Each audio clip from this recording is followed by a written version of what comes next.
Hello, parents and students. My name is Kevin Cordes. I'm the district superintendent for the Muroc Joint Unified School District, and welcome to this Mondays with Muroc. This week, this first full week of school, just want to say thank you to everyone. We had a very successful first full week. Some things to update you on or to talk about for this week. Number one, just want to talk about student drop-off in the morning on base. We are going to try some different traffic patterns over the next couple of weeks. Be on the lookout for updates from the site principals. We might send out some notices about that. We may also just try some different things in the morning. You'll see a number of us out there. We recognize that there's some spots where we kind of jam up with each other. We get some congestion. But I want to talk about a few tips or ideas that if we all implement could help immediately. First, if you're dropping off a student, if you could pull all the way forward before you drop them off, that would be helpful. We also have a problem with people trying to merge in at different times. So specifically, if you're sitting in a kiss and go lane and somebody needs to merge in, if we could let them do that, that would be very helpful, or else traffic just backs up from the direction they're trying to merge in. And depending on where we're talking about, it's different, so I won't get into the specific locations. Just as general practices, it's good to let people merge in and out as we can. Also, we had an incident this week where a parent let their child out in a street. The child left, and they were going to a sidewalk, and they were going to get on a sidewalk to walk to a crosswalk to come across. And the parent actually directed them to not do that, but instead to cross oncoming traffic in the street and to go into the parking lot. So please, let's be mindful of what we're directing the students to do, even your own children. We want to make sure that we're following the safest protocols and procedures as we can. So utilizing sidewalks. We do recognize that there is a crosswalk that is needed in front of Desert and Branch, right along the street there. So we are working with CE and we're working with our construction and formulating a plan. We'll be adding at least if not multiple, crosswalks along that area. It's much too long to not have any crosswalks. So that is something that we'll be adding. But as we do these adjustments, if you could just continue to please be patient with us and be kind to one another. We're all dropping off children, so driving the speed limits or well under and watching out for little bitty bodies. We have small people and we have tall people, and the small ones can be lost, especially in a crowd of vehicles and people. So thank you for being mindful about that, and thank you for your patience while we work through this. You kind of need to see some traffic patterns to make some of these adjustments, and now that we've seen them, we'll continue to make those adjustments to make the morning drop-off as smooth as we possibly can for you and your children. Free and reduced lunches. So just as a reminder, starting this year in California, every student in public education is eligible to receive a free breakfast and a free lunch just for showing up. But for us to be able to receive funding, to be able to provide these lunches and programs, we just need that form to be filled out. You can do it online. It's very easy. I have filled one out for my children. Trevor's filled one out for his. The staff are filling theirs out. So just know that everyone needs to fill out a free and reduced application, and every child will be receiving, and they are receiving, free breakfast, free lunch every single day. So sometimes people will come and ask, hey, how can we get more programs? How can we grow this? Can we add a sport or an activity for the students to utilize? Absolutely we can with the adequate funding. Food service historically has encroached into the general fund budget. It just does. With the increased number of lunches and breakfasts that we'll be providing, we can reach a point where we break even. Filling out that application helps to mitigate those costs so that we can take that money and instead of spending it in that way, let the state pay for it instead, and we use our money to have these programs that everyone wants. So we can expand AP programs or add those junior high sports or get another teacher to help maybe alleviate with growth that we're seeing in the district right now. Point is, if If you can fill those out, it's nothing but a help to us and has no negative impact on you whatsoever. So with that, if you have any questions about how to do that, please reach out to your school site and they will help you to do that.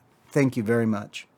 Now, related to our lunches, because of these new free lunches and breakfast, we are seeing an increased amount of students that want to come and eat, which is amazing. It's wonderful to see. We have made some adjustments at our cafeterias to make sure that kids can get through the cafeteria as quickly as possible. We've looked at our busiest kitchens, and this is what we see.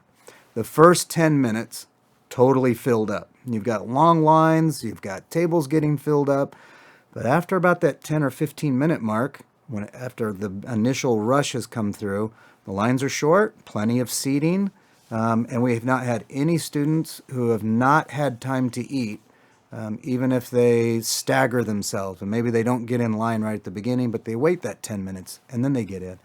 As far as we've been able to watch and see, everyone has been able to eat.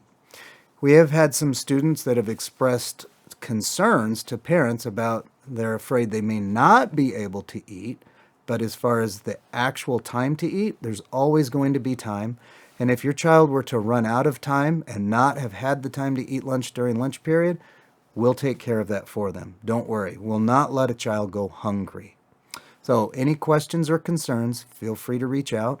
But we have looked at this and we've made a few adjustments. The wonderful news is the food is delicious, much better than food that we've had in the past. In fact, we had students go home last week talking about Thursday's meal being from, I think it was Panda Express. And it wasn't. It was the meals that were provided to us. We've changed our vendors. We have contracted through Kern County Superintendent of Schools. They're working with us this year. And I've got to say, the meals they're providing are excellent. They meet all of the nutritional requirements, but they are a much better product than we have ever had in the past. So if you have been leery of trying school lunches because of previous experiences, I would recommend that you give it a shot. There were also a couple of questions at our high schools about the bell schedules. Up until about 5 to 8 years ago, we used to actually run 2 different bell schedules, one for junior high and one for high school. The problem that we always came up against was we have small high schools, as you know, and to be able to offer all of our programs to students, we needed to align those bell schedules.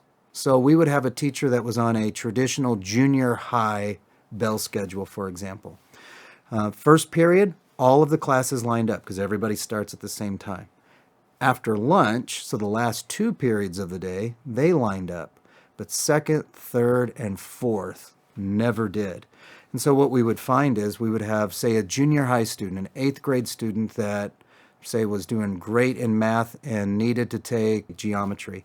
We would actually find ourselves in a position where the teacher that taught geometry would be on a high school schedule and wouldn't be available for that junior high student. And then occasionally we'd wind up with a junior high student then who would go on to the high school schedule. So what we did was we aligned the bell schedule so everyone's on the same schedule. Any concerns that you might have about what I call big feet being around little feet, reach out to the site and have those discussions if you have a concern. And if something's happening, if there's an area or something that we need to address, if you'll let us know, we'd be happy to do so. Just a reminder, the first 20 days of school are really important for us when it comes to classes. So especially with Edwards Air Force Base, we're not exactly sure how many students are going to show up on the first days of school, and we're not sure what grade levels they'll be in until they actually arrive. And then it's usually the first couple of weeks of school, we'll see the last of the new students trickling in. Once everyone is here, we start to make, I was going to say we start to make adjustments. We start making adjustments on day 1. But we continue to make adjustments through at least the first 20 days of school. And then during the year, as people move in or move out, we adjust as we need to in the moment as well. We are still having an issue with our 661 prefix number as we're working with telecommunications. So as a reminder, if you need to call a school site, please dial the district office phone number, which is 760-769-4821. Then on our website, we have listed out the extensions for the schools. So you dial the district office, and then it says, if you know your party's extension, please press now. That's when you can punch in the code, and that will call right over to the school.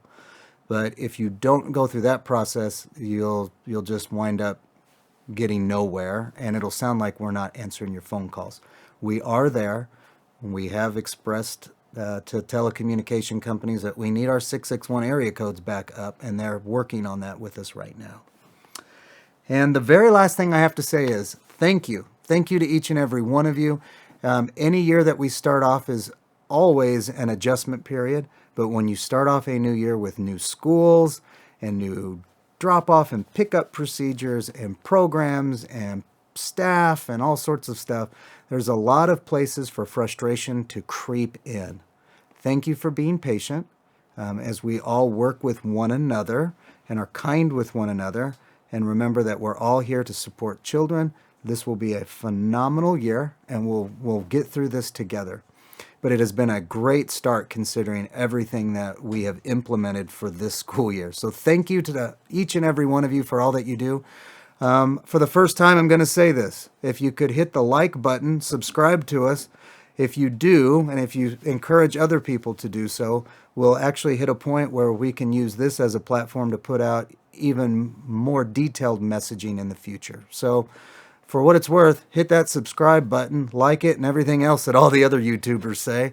And thank you. Have a great week. We'll see you next week. Bye-bye.